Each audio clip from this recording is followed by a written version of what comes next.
Buenas tardes, madridistas. Esto es Corazón Blanco y vamos con ese segundo vídeo del día de hoy en el que hablaremos de el artículo que ha sacado Libertad Digital, según el cual nos informa de que el exsecretario general del CTA desvela a la Guardia Civil que Negreira revisaba los informes arbitrales. También hablaremos de la dura crítica de Mateu Laoz a Gil Manzano y sobre todo al CTA. También comentaremos esa preselección de Marruecos a Brahim Díaz, que ya se lo habría comunicado al Real Madrid para los partidos del 23 y el 26 de marzo. También comentaremos esa noticia que os trasladaba hace unos días en otro de los vídeos en el que hablábamos de Brahim Díaz y la inacción de la selección española para convocarle y ya estar en la preselección de la lista de Marruecos.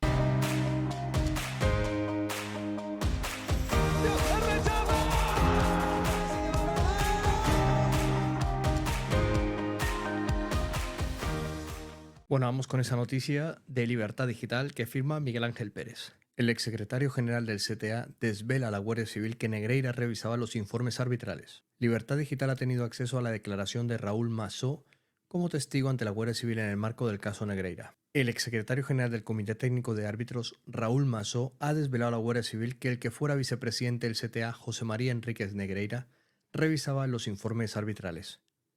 Tal y como desveló Libertad Digital, en marzo del año pasado, en el Comité Técnico de Árbitros, siempre se habló de una mano negra en los ascensos y descensos de los colegiados, la mano negreira. Libertad Digital ha tenido acceso a la declaración de Raúl Masó como testigo el pasado 9 de octubre en el marco del caso Negreira. Masó fue el secretario general del CTA hasta el año 2018 y en la actualidad forma parte del Departamento de Operaciones de la Real Federación Española de Fútbol. Masó explicaba a los agentes que dentro del CTA, al ser Negreira vicepresidente, el propio presidente le tenía que encomendar algunas tareas, entre otras comunicar telefónicamente a final de temporada a los árbitros los ascensos y los descensos.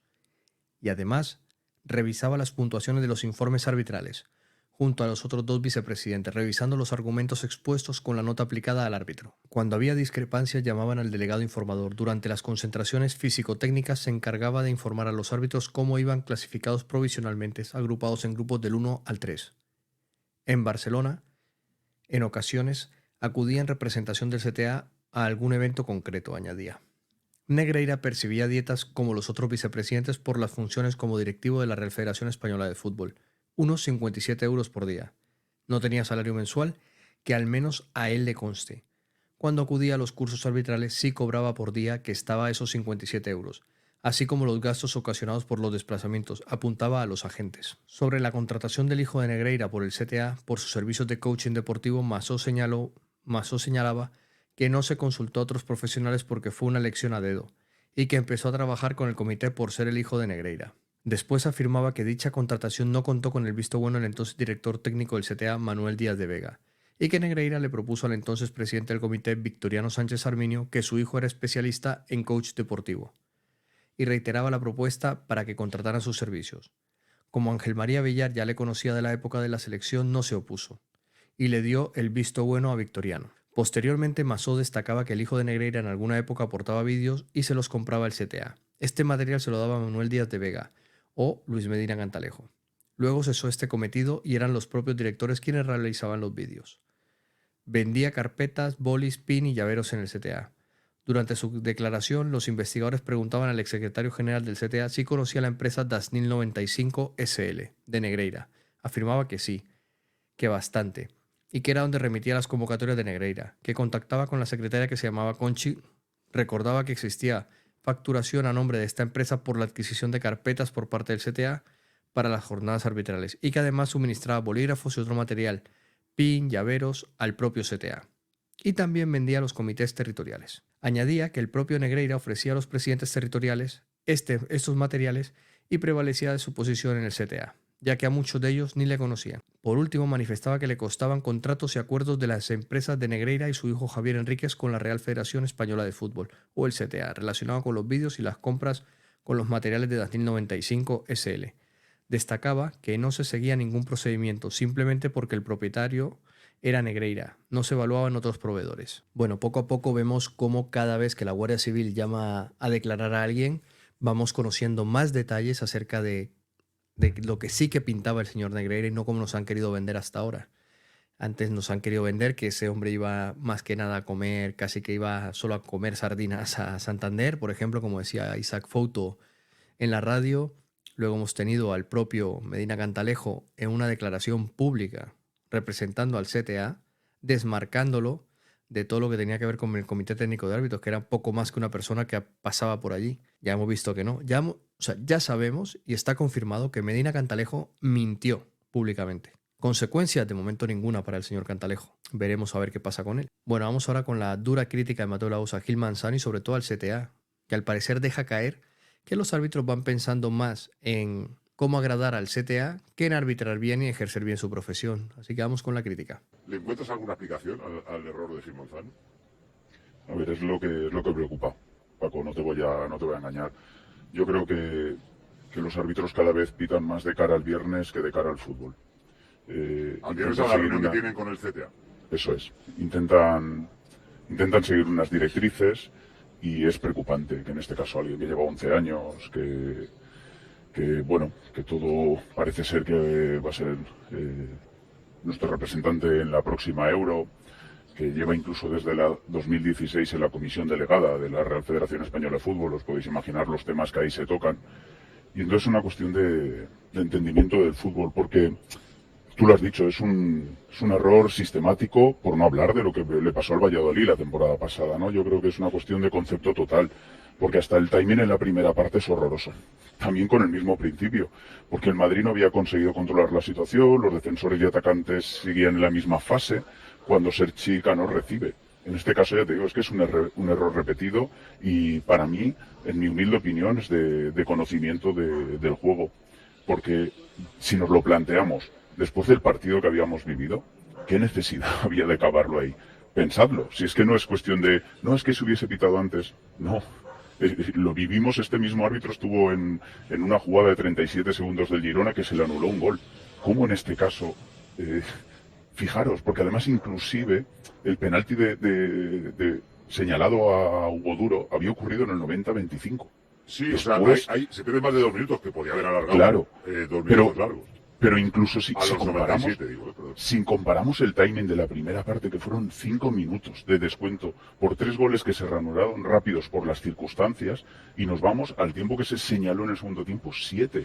7 cuando ha pasado, ojalá lo mejor para Mukhtar Diakabi, lo mejor que es pensar que de aquí 365 días pueda volver a hacer deporte, porque posiblemente sea de las lesiones más duras que hemos vivido. Vivimos una jugada que estuvieron también tirando líneas, que es la jugada del 2-2, todos los cambios. Y fijaros, 5 en la primera parte, 7, lo que tú dices, solo desde que de alguna forma van al monitor y luego pasan más de 2 minutos. El córner se provoca en el 98-12, si no recuerdo mal. El final gol ocurre en el 98-42. Es que son situaciones que de verdad que yo creo que lo que pasa es que tenemos demasiado ego. Hay muchas ganas de pitar, como te decía, para los viernes. Porque yo estoy seguro que si no llega a pasar esta calamidad, desde el CTA, que hoy ya se han encargado de pasar a los medios, que ellos no tienen nada que ver, hubiesen dicho que la inteligencia arbitral de Gil Manzano hubiese sido muy, muy buena. ¿Y por qué?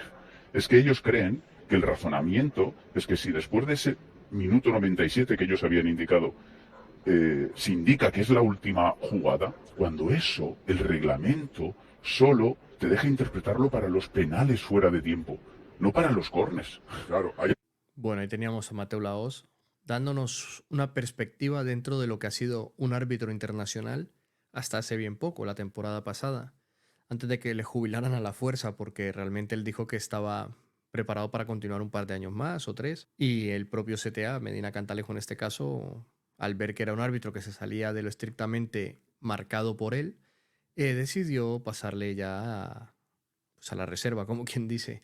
Así que bueno, es un buen punto de vista. Me parece que tienes razón, sí, en cuanto a que veo a los árbitros desde un tiempo para acá muy en consonancia con la forma de ser del presidente del CTA, con esa chulería, ese ego desmedido, ¿no? En vez de hacer autocrítica y decir, tenemos un nivel muy bajo y deberíamos de mejorar. Nada, por el contrario, nos encontramos con actitudes, no sé, muchas veces muy chulescas, incluso a veces desde el desconocimiento de los otros idiomas, por ejemplo, como el inglés.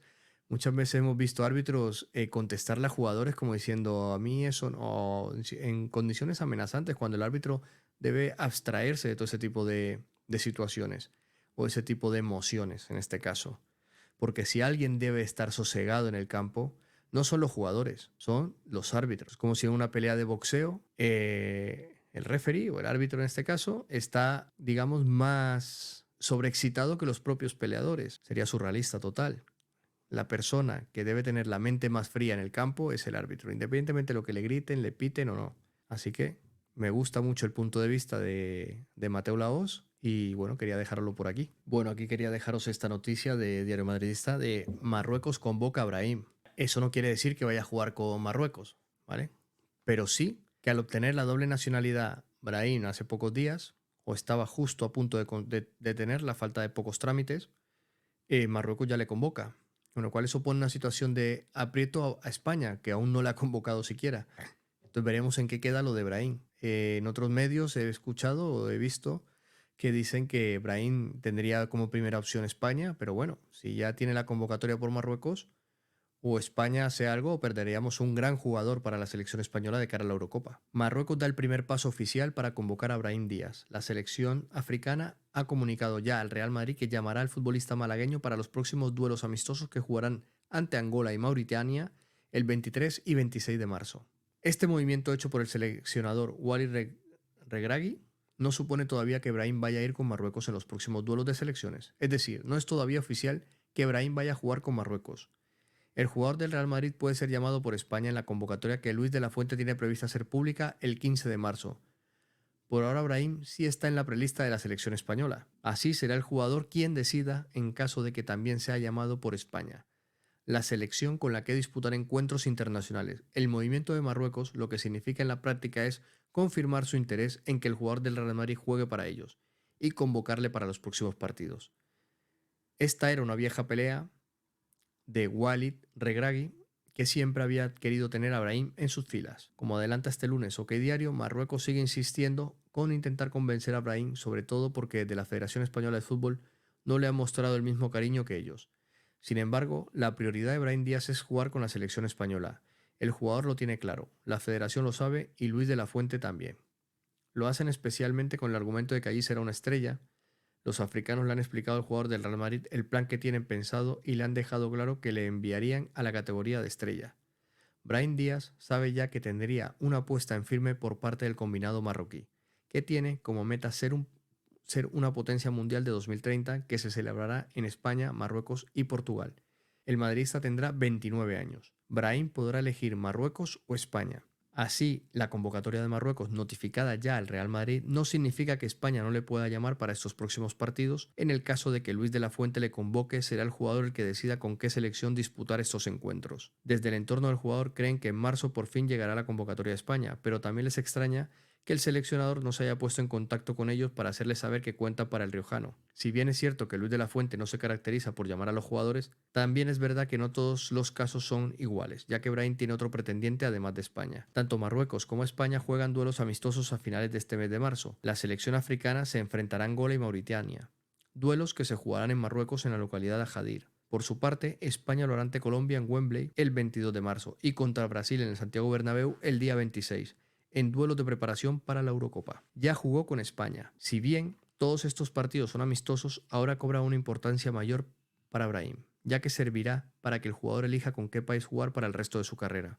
Cabe recordar, eso sí, que el futbolista del Real Madrid ya jugó un duelo con España en junio de 2021, en un amistoso ante Lituania en Leganés. Ese primer y único partido de Brahim con España se produjo en un contexto muy peculiar. Era un duelo de preparación para la Eurocopa, pero Busquets, concentrado con la absoluta, se contagió de coronavirus y el resto de los futbolistas de la selección tuvieron que confinarse. Pese a ello, el amistoso no se suspendió y desde la federación decidieron que fueran los futbolistas de la sub-21 quienes representaran a España. En ese equipo estaba Brahim, que no solo disputó el encuentro que cuenta todos los términos como la selección absoluta, sino que marcó un gol. El entrenador de aquella sub-21 y que dirigió ese duelo ante Lituania fue Luis de la Fuente, que desde que es seleccionador absoluto nunca le ha convocado al futbolista. En este equipo estaba Brahim, que no solo disputó el encuentro que cuenta a todos los términos como la selección absoluta, sino que marcó un gol. El entrenador de aquella sub-21 y que dirigió ese duelo ante Lituania fue Luis de la Fuente, que desde que es seleccionador absoluto nunca ha convocado al futbolista malagueño del Real Madrid. Sí que me sorprende que Luis de la Fuente no se haya puesto en contacto con el entorno de Brahim o con el propio Brahim, para tranquilizarle y decirle que sí que va a contar con él, como ha reconocido alguna vez públicamente, de que contaría con el futbolista malagueño, pero me extraña, le están desde luego mostrando mucho más cariño de la selección de Marruecos, que tampoco tiene muy mal equipo, ojo, y tienen una buena planificación de cara al Mundial de 2030, y lo tienen todo muy bien pensado. Me extraña, ya os digo, que de parte de la Federación Española podamos perder a un jugador simplemente por la soberbia de creer que a quién vas a elegir, si a España o a Marruecos. Claro que a España, pues no lo sabemos. No nos podemos permitir en la selección española perder jugadores de esta talla. Pero bueno, ya veremos qué sucede.